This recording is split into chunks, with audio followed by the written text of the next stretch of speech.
It was a beautiful African morning. Children were playing happily in the village streets. The women were washing clothes in the river and singing songs about lazy husbands. The great chief listened to the two men sitting in front of him. Great chief, the man next to me is a thief, said the older man. Is that really so? Replied the great chief. Then tell me, what did he steal from you? One of my sheep, answered the old man.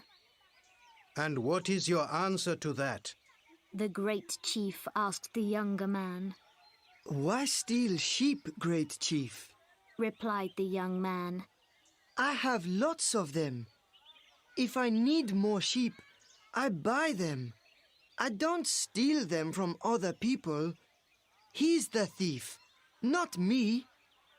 The great chief looked at the far mountains and smiled. Then he looked at both men. Was the young one lying? He wasn't sure, but the old man didn't have the look of a thief. This was a difficult problem. He wasn't going to find the answer in just a few minutes.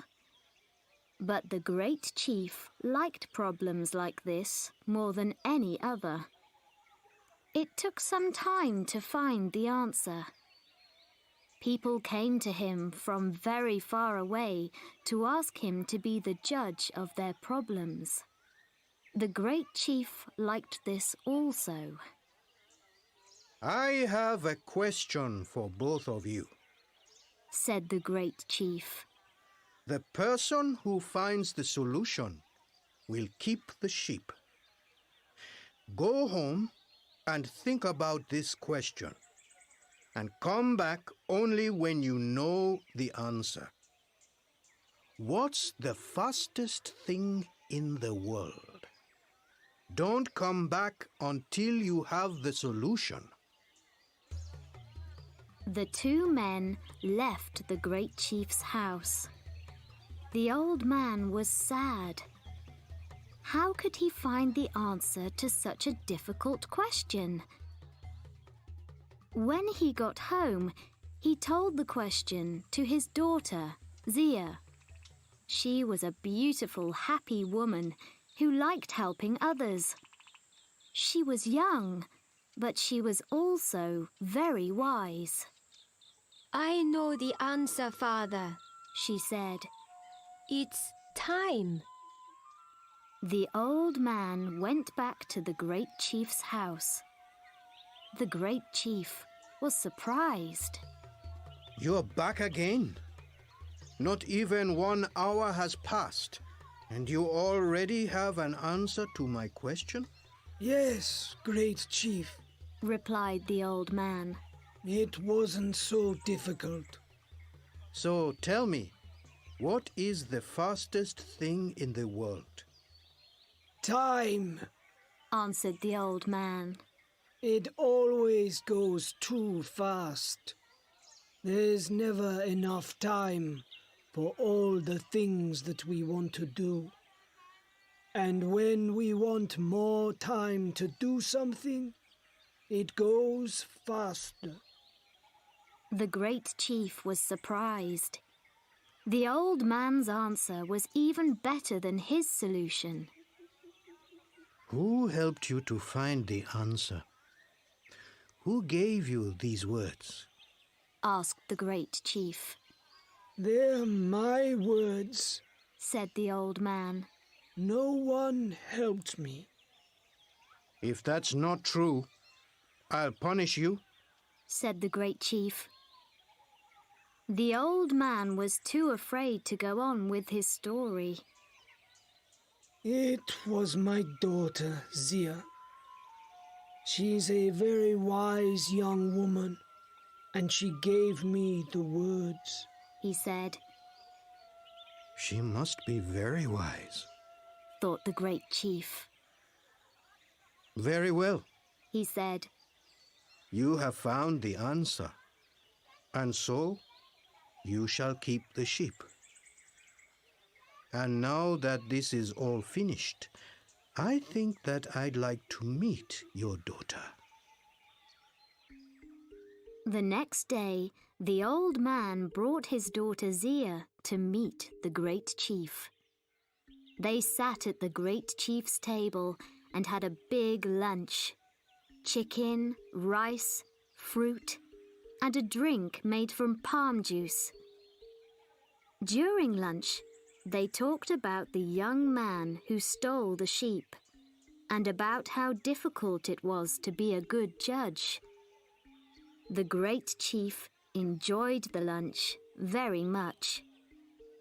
While he talked about this and that with Zia, he felt so happy that he wanted to sing and dance. Was it the palm juice drink, or the wise and beautiful young woman looking into his eyes? But time always passes too fast, and soon it was time for them to leave. The great chief saw Zia every day, and his love for her grew and grew. "You're a wise and beautiful woman. I'd really like to marry you," he said. Me too, Replied Zia, laughing. And so they married. The great chief was very happy, but he was also worried about having a wise wife. He didn't want her to help him with the problems that people brought him. He liked being the great chief who was a wise judge. He didn't want people to start talking about the great chief's very wise wife. "Everything in my house belongs to you." He said to her the day after they were married. "But I ask only one thing from you. Never try to help with the problems that people bring me. If you do, you'll stop being my wife. I'm saying this to you only once." Zia listened without looking at the great chief. When he finished, she smiled. Zia and her husband were happy, and life went well for a time. The great chief listened to people's problems as before. Zia was busy with the house and the animals. In the evenings, he told her about the problems of the day, and she usually agreed with his answers. But one day, 2 little boys went to see the great chief about a cow. Each boy said that it was his cow. The great chief gave them a very difficult question to answer. Zia knew which boy was telling the truth, because she often saw him in the fields with the family's cow. When he walked past her that afternoon, he was crying. Zia spoke to him. Tell me, little boy, what's the matter? She asked him. The great chief gave us a question that I can never answer, he said sadly. What did he ask you? His question was, what's the biggest thing in the world? Zia knew that she mustn't help the boy, but the answer was easy for her and very difficult for him. And he was telling the truth about the cow. Go back to the great chief now, said Zia. Tell him the answer in these words. It is air. Air is all around us. When we walk, in front of us, there is only air and more air. When we look up at the sky, there is air as far as we can see. The little boy went to see the great chief. He said the same words that Zia told him. This time, the great chief wasn't surprised. He was very angry. Who helped you find this answer? He shouted. These words are too wise for a young boy. Who gave them to you? They're my words, great chief, Said the boy. no one helped me to find the answer. If this isn't the truth, I'll punish you. Said the great chief. The boy was afraid. It was your wife, Zia. He said in the end. The great chief was very angry with his wife. That evening, he spoke to her. Didn't I tell you that everything which I have belongs to you? You have done the one thing, the only thing that I asked you not to do. Now take what belongs to you and go back to your father's home. Before I go, can I make you one last meal? Asked the woman. Then I'll take what belongs to me and go. Yes, Answered the great chief. make what you want to eat. Take what you want to take. Just be sure that you're not still here tomorrow. Zia cooked the great chief's favorite meal, chicken with rice and vegetables. While he ate, she gave him a strong drink made from palm juice.